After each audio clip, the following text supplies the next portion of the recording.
Hello dear students, yesterday we were reading chapter number 4 of our reader book, School is a Temple.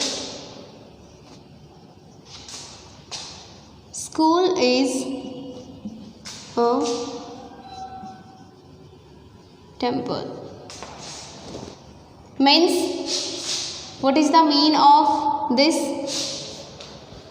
School हमारे लिए एक मंदिर होता है जहाँ पे हम पूजा करते हैं एंड वो सब कुछ पाते हैं जो हम विश करते हैं, जो हमारी हॉब्स होती हैं and many things we learn in the school even to respect elders, how to move forward in our life, what we have to do to make our future bright, everything we get we learn in school. So school is a temple. School हमारे लिए क्या है? हमारा मंदिर है. And the teachers who guide us, they are as like god for us. So let's read. Yesterday we were reading. Let me start from the starting again, so you will understand it well. A classroom is there. Students are sitting. Raju, the class monitor, notices some bites of papers lying on the floor near Manjeet. Raju बोलता है Manjeet, who has thrown these bites of papers in the class? Manjeet, I don't know Raju, maybe some boy has thrown these scraps. हो सकता है किसी ने डाले होंगे but मुझे नहीं पता, मैंने नहीं फेंके. Raju, no, you are telling a lie, तुम झूठ बोल रहे हो. When I went out of the class, जब मैं क्लास से बाहर गया था, you were writing on a paper, तुम एक कागज़ पे लिख रहे थे. I am sure These are the bites of that same paper. और मुझे पूरा विश्वास है कि ये वही पेपर है जिस पे तुम लिख रहे थे. Manjeet, I didn't throw them here, मैंने उनको यहाँ नहीं फेंका.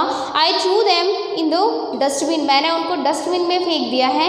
Raju loudly, no no no, You threw them here, तुमने उनको यहाँ फेंका है. Now clean the floor, और अब ये चुपचाप से ये फ्लोर साफ करो. Manjeet, When I didn't throw these bites of paper, जब मैंने ये पेपर यहाँ फेंके नहीं है. Why should I clean them, तो मैं इन्हें साफ क्यों करूँ, मैं इन्हें क्यों उठाऊँ. Both start squabbling. Just then the class teacher enters. दोनों लड़ाई करना शुरू कर देते हैं, राजू और मंजीत. राजू है वो क्लास मॉनिटर होता है, तो वो उसे बोलता है कि ये पेपर तुमने डाले हैं इसलिए तुम इसे उठाओ और क्लासरूम को क्लीन करो. इतनी देर में क्लास टीचर उनकी क्लास में एंटर होते हैं, क्लास में आते हैं. Teacher, boys, why are you making a noise. Boys, आप इतना शोर शराबा क्यों मचा रहे हैं. Manjeet, sir, Raju is blaming me, ये मेरे पे झूठा इल्ज़ाम लगा रहा है. He says that I have thrown these pieces of paper here. ये कह रहा है कि ये जो पेपर्स के ये जो टुकड़े हैं ये मैंने फेंके हैं. He is telling me to clean the floor also, और ये मुझे फ्लोर क्लीन करने के लिए भी बोल रहे हैं. It's not my job, ये मेरा काम नहीं है फ्लोर साफ करना. Teacher, boys, at first be quiet and listen to me carefully. तो टीचर बोलते हैं, बॉयज़, एट फर्स्ट एक बार तुम सब साइलेंट हो जाओ. Be quiet and listen to me, मुझे सुनो. टेल मी, मुझे बताओ. If your body become dirty, अगर तुम्हारा शरीर गंदा हो जाता है, यू हु क्लीन्स इट, इसे कौन साफ करता है. ऑल, सारे स्टूडेंट्स एक साथ बोलते हैं, वी डू इट आवरसेल्व्स, हम इसे अपने आप साफ करते हैं. Teacher, if your room is dirty, अगर तुम्हारा रूम गंदा है, it is only your mother's duty to clean it, क्या ये सिर्फ तुम्हारी मम्मा की ड्यूटी है उसे साफ करना, क्या तुम खुद अपने रूम की सफाई नहीं कर सकते. Raju, yes sir, I clean my room my self. Yes sir, ये सही बात है कि ये सिर्फ मम्मा की ड्यूटी नहीं होती है, हम भी कर सकते हैं और मैं अपना रूम साफ करता हूँ.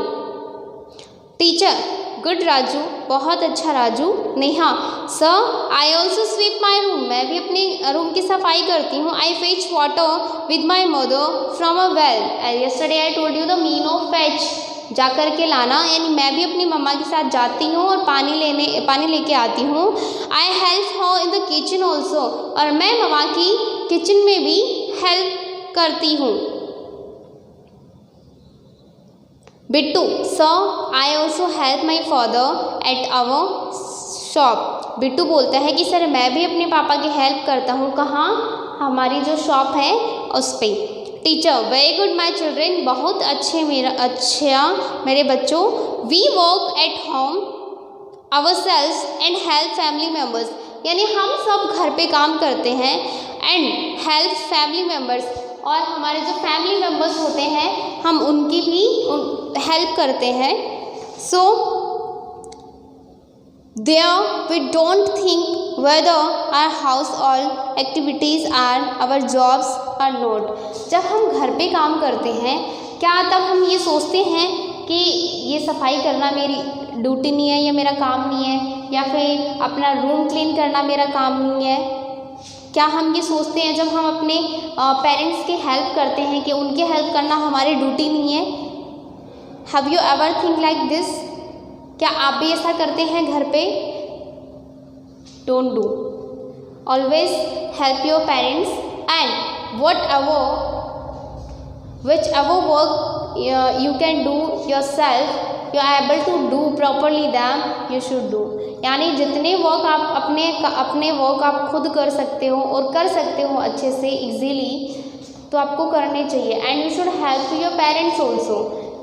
Do not deny them, do not disturb them and do not make them irritate for each and every little work, because now you became elder, you are not too small. आप इतने छोटे नहीं हैं।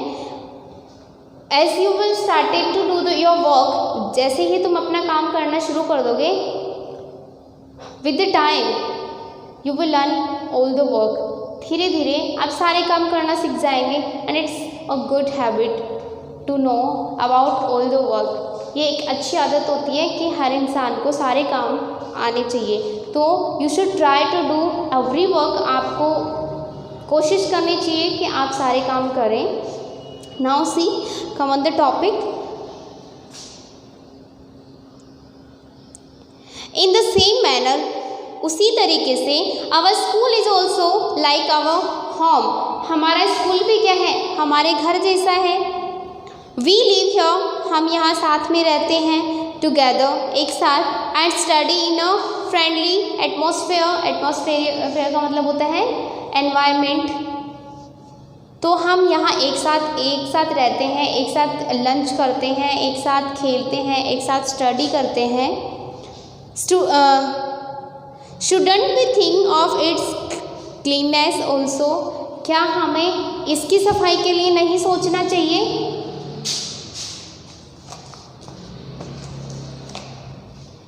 If we make it dirty, अगर हम इसे गंदा करेंगे, then who will clean it? I think we should do it ourselves मतलब अपने आप, हमें ये अपने आप करना चाहिए। Manjeet, yes sir, I got it का मतलब मैं समझ गया। we will make our classroom and school clean, हम अपने क्लासरूम को भी क्लीन करेंगे और अपने स्कूल को भी साफ सुथरा करेंगे। ऑल, सारे एक साथ बोलते हैं, the school is ours, school हमारा है। लेट्स क्लीन इट केयरफुली, चलो हम इसे ध्यान से साफ करते हैं। We won't leave a bit, हम एक टुकड़ा भी नहीं छोड़ेंगे। बाइट का मतलब होता है टुकड़ा। हम एक टुकड़ा भी कचरे का यहाँ पे नहीं छोड़ेंगे। They all start arranging the tables and benches, यानी टेबल बेंचेस फर्नीचर जो होता है आपके क्लासरूम में, तो वो सब के सब शुरू हो जाते हैं सफाई करने में। सारे जो भी फर्नीचर इधर उधर रखा होता है उसे सेट करते हैं, अरेंज करते हैं। Then they wipe the doors and sweep the floor, उसके बाद में वो झाड़ू लगाते हैं, गेट दरवाजे जो भी होते हैं उन सब की सफाई करते हैं। फ्लोर, फर्श पे क्या करते हैं? पोछा लगाते हैं। Raju, I will remove all the cobwebs. You know what? Cobwebs.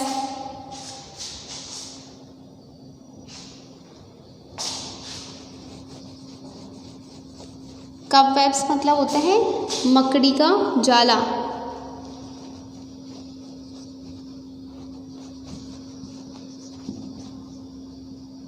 Have you ever seen Spider-Man's का web?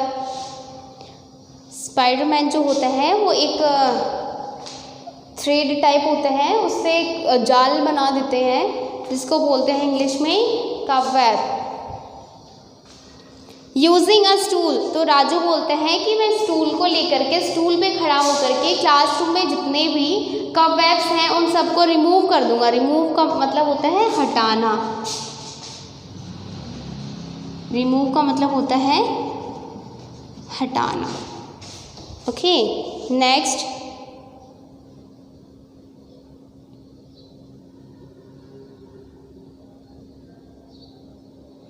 Neha, I will SVEEP the floor. Neha बोलती है कि मैं फ्लोर पे क्या कर दूंगी, झाड़ू लगा दूंगी। स्वीप का मतलब क्या होता है, झाड़ू लगा देना। एंड स्वाइप द डोर्स, और ये जो दरवाजे हैं मैं इनको भी साफ कर दूंगी using a broom. Broom means, do you know what is the broom means? झाड़ू, यानी झाड़ू से मैं यहाँ की सफाई कर देती हूँ। I will clean my room, मैं अपना रूम भी साफ करूँगी। All we will grow flowers, flower plants. Grow means होता है उगाना, कि हम सब क्या उगाएंगे, फ्लावर वाले प्लांट्स उगाएंगे। कहाँ? स्कूल में, with teachers and aunts. School is our temple, knowledge is ample. School क्या है? हमारा मंदिर है। And knowledge is ample, ample मतलब मोर देन इनफ, प्रचुर, यानी नॉलेज, इतना नॉलेज है जिसकी कोई लिमिटेशन नहीं है। अनलिमिटेड नॉलेज हमें कहाँ मिलता है? स्कूल में मिलता है। कहाँ मिलता है? स्कूल्स में मिलता है। So this was the chapter. a few hard words were there, not much scrap. Scraps का मतलब होता है स्मॉल पीसेस ऑफ पेपर्स, वही wrapper, garbage, scraps we can say. Blame, blame मतलब किसी पे आरोप लगाना, झूठा नाम लगाना। हाउस होल्ड, घरेलू काम। रिमूव, हटाना। ब्रूम, झाड़ू। और ample, more than enough. So this was the chapter number 4. Hope you understood it very well. Yesterday also we read and today again I explained you it from the starting to last. And hard words already, word meanings already I have given you in the previous assignment. In today's assignment you will get question number A and B. So question number A and B you will do on yourself because you have read the chapter. If you haven't read, you should read it. Listen this video and open your book and you can measure line to line in your book and you will be able to read and understand it very well. Question A and B you will do on self. Question number C we will do in tomorrow's video. Till then, stay home, stay healthy and do study. Thank you.